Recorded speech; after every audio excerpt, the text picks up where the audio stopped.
आज हम लोग पढ़ने वाले हैं हेलो एवरीवन, आज हम लोग पढ़ने वाले हैं जिम्नोस्पर्म। क्या पढ़ेंगे? जिम्नोस्पर्म।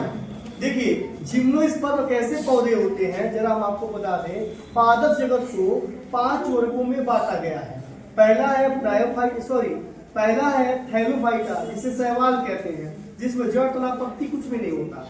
दूसरा होता है ब्रायोफाइटा, जिसमें जड़ तना पत्ती जैसी संरचनाएं होती है संरचनाएं, लेकिन जड़ कंप्लीट जड़ नहीं होता, क्योंकि जड़ के अंदर जाइलम और फ्लोएम होते हैं। लेकिन तीसरा जो है आपका वो है आपका टेरिडोफाइटा, जिसमें जड़ तना पत्ती होती है पूरी तरह से और उसमें जाइलम और फ्लोएम होते हैं। और चौथा है आपका जिम्नोस्पर्म। तो इसमें भी जड़ तना पत्ती सब कुछ है। साथ ही साथ अगर हम बात करें, ठीक है, इसमें जड़ें पूरी होती हैं इन पौधों में। साथ ही साथ अगर हम बात करें तो इनके अंदर, ठीक है, फूल भी नहीं होते, फल भी नहीं होता, लेकिन बीज होता है। इसीलिए यह टेरिडोफाइटा से, ठीक है, डेवलप पौधे हैं। जिम्नोस्पर्म के उदाहरण है साइकस, पाइनस, सिकोया। जरा हम आपको बता दें, साइकस का ये चित्र बनाए हैं, पाइनस का चित्र नहीं है, सिकोया का चित्र नहीं है। साइकस बता दें अपने यहाँ, ठीक है, मिल जाता है। इसको गमले में भी आप घर के अंदर भी रख सकते हैं, इसको गमले में उगा के, या आप जमीन पर भी कहीं पार्क वगैरह में इसे उगा सकते हैं इन पौधों को।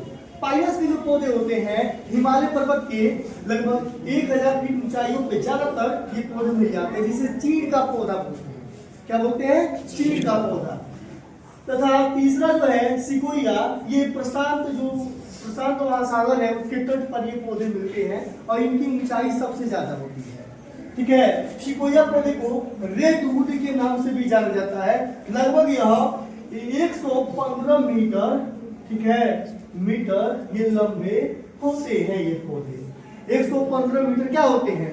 लंबे होते हैं। दुनिया के सबसे लंबे हाईएस्ट प्लांट ये कहलाते हैं। सबसे लंबे पौधे जिम्नोस्पर्म के सिकोया पौधे होते हैं, जो कि प्रशांत महासागर के तट पे पाए जाते हैं। आगे चले, देखिए ये है साइकस। आइए जरा साइकस को चित्र में समझ लेते हैं कि ये जिम्नोस्पर्म की क्या क्वालिटी होती है। ठीक है, साइकस में नर पौधा और मादा पौधा दोनों अलग अलग होता है, मतलब ये एक लिंगी पौधे होते हैं। ठीक है, वहीं पर देखें तो ये जो पौधे हैं आपके साइकस नर, इसमें हम देखेंगे ये जैसे जो हम कह सकते हैं ताड़ का पौधा है, उसी से मिलते जुलते ये इनकी भी बॉडी होती है। लेकिन ताड़ से ये अलग कैसे है अभी समझेंगे। देखिए इसमें जो नर पौधा है, नर पौधे में आप देखेंगे ताड़ की तरह ये तना है, जड़ है, तना है, और यहाँ पे पत्तियां लगी हुई हैं। इन पत्तियों में आप देखेंगे इस पौधे के शीर्ष भाग पे ये ऐसे एक शंकु का रूप बना हुआ है। इसे बोलते हैं, इसको यहाँ पर देखेंगे, ये है लघु बीजाणु पर्ण कहलाता है। क्या कहलाता है? ये लघु बीजाणु पर्ण। इसी में लघु बीजाणु पुंज होते हैं, जिसमें छोटे छोटे, देखिए सब के सब लघु बीजाणु पुंज है। ये जो बनाए हैं आपको लघु बीजाणु पुंज, इसके अंदर छोटे छोटे लघु बीजाणु पाए जाते हैं। क्या पाए जाते हैं? लघु बीजाणु पाए जाते हैं। ठीक है, लघु, ठीक है, बीजाणु पाए जाते हैं। तो ये जो लघु बीजाणु होते हैं ये नर होते हैं। ये हवा के संपर्क में उड़कर, ठीक है, मादा साइकस अगर आसपास में कहीं होगा तो ये मादा पौधे के ऊपर आते हैं और इसके फीमेल वाले से फर्टिलाइजेशन की प्रक्रिया को संपन्न करते हैं। आइए देखते हैं मादा वाले को। इसमें भी जड़ है, तना है और ये पत्ती है। इसके शीर्ष भाग पे ऐसे शंकु नहीं होता, ऐसे पूरा का पूरा चपटा स्ट्रक्चर होता है प्लेट के रूप में, और उस पे कुछ ऐसे गुरु बीजाणुधानी होता है। गुरु बीजाणुधानी में ऐसे ऐसे ऐसे ऐसे वर्तिकाग्र होते हैं। इसी वर्तिकाग्र पे वह जो लघु बीजाणु जो थे, लघु बीजाणु वो आके, ठीक है, इस ये जो आपको तंतु दिख रहा है फाइबर जैसा, इस पे अटैच होते हैं और इससे ये जो लघु बीजाणु होते हैं, इसके जो न्यूक्लियस होते हैं, जाकर ये जो आपका गुरु बीजाणु है इससे फ्यूज करते हैं।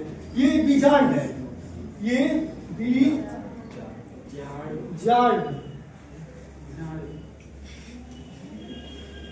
बीजांड होते हैं।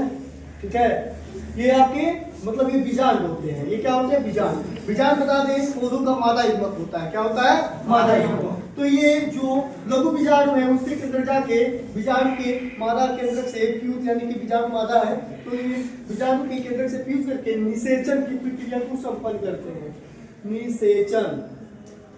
निषेचन की प्रक्रिया को संपन्न करते हैं, जिससे जाइगोट बनता है और वो जाइगोट धीरे, ठीक है, ये निषेचन होने के बाद ये बीज में बदल जाता है। बीजाणु किस में बदल जाता है? बीज में। जरा हम आपको बता दें, दुनिया का सबसे बड़ा बीजाणु साइकस का होता है। साइकस की 100 प्रजातियां होती हैं, ठीक है, जिसमें से साइकस रेगुलेटा नाम का जो प्रजाति है उसका बीजाणु सबसे बड़ा होता है। 1 सेंटीमीटर चौड़ा होता है, मतलब गोलाई में इसकी जो आड़ी होती है चौड़ाई 1 सेंटीमीटर होती है। दुनिया के कोई भी ऐसा पौधा का बीजाणु इतना चौड़ा नहीं होता। बीजाणु क्या होता है बता दें, जैसे अगर आप पपीता लिए हैं, पपीता का छोटा सा अभी फूल से फल बन रहा है, उसको खोलेंगे आप तो अंदर छोटे छोटे डॉट डॉट आप देखेंगे, वो उसके बीजाणु है, वो बीज में बदलेंगे, वो बीज नहीं बनेंगे। समझ में आए ना? जैसे खीरा जो होता है ना, खीरा आप खाते हैं गर्मी के मौसम में, तो खीरा में बीज होता है, लेकिन खीरा का जो, ठीक है, फूल होता है, फूल में जो बतिया होता है, ठीक है, जिसे हम लोग अंडाशय ओवरी कहते हैं, उसको आप खोलेंगे ना, उसको बूंदी बूंदी डॉट डॉट दिखेगा व्हाइट कलर का, वो बीजांड है, वही निषेचन होगा तो बीज में बदलेगा नाड़ी युग्मक से। उसी तरह वो कितना छोटा है ना, उसी तरह ये छोटा, लेकिन ये दुनिया का सबसे बड़ा बीजांड है, वो कितना छोटा है उसी हिसाब से बहुत बड़ा होता है, 1 सेंटीमीटर चौड़ा होता है। समझा गया? और ये आपको जरा बता दें, ये बीज में बदल जाता है, इसमें कोई भी फल नहीं होता है। मैंगो के फल के अंदर बीज होता है, लीची के फल के अंदर, पपीता के फल के अंदर बीज होता है, जामुन के फल के अंदर बीज होता है, लेकिन इसके ऊपर कोई फल नहीं है, ये बिना ढका हुआ बीज है। इसीलिए ऐसे पौधों को, ठीक है, आप अनावृत बीजी पादप बोलते हैं, अनावृत बीजी, ठीक है।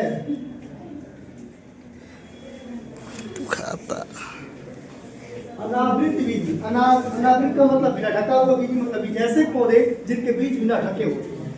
समझ में गया? तो ये जो बीज है ये बिना ढके बीज है, ये ऐसे जो बीजांड है बीज में बदल जाता है। इस तरह जो स्ट्रक्चर है, ऐसे ऐसे ढेर सारे स्ट्रक्चर इस मादा में होते हैं। इस प्रकार आप समझ गए कि इन पौधों में फल नहीं होता, फूल नहीं होता, फल नहीं होता। देखिए जड़ तना पत्ती है, लेकिन फूल और फल नहीं है, बीज है। लेकिन इसके बाद जो जिम्नोस्पर्म के बाद हम जब एंजियोस्पर्म पढ़ेंगे आवृत बीजी, उसमें आपका मैंगो आ जाएगा। मतलब इनसे एडवांस पौधे हैं, उसमें फल है, उसके अंदर बीज है। समझ में गया ना?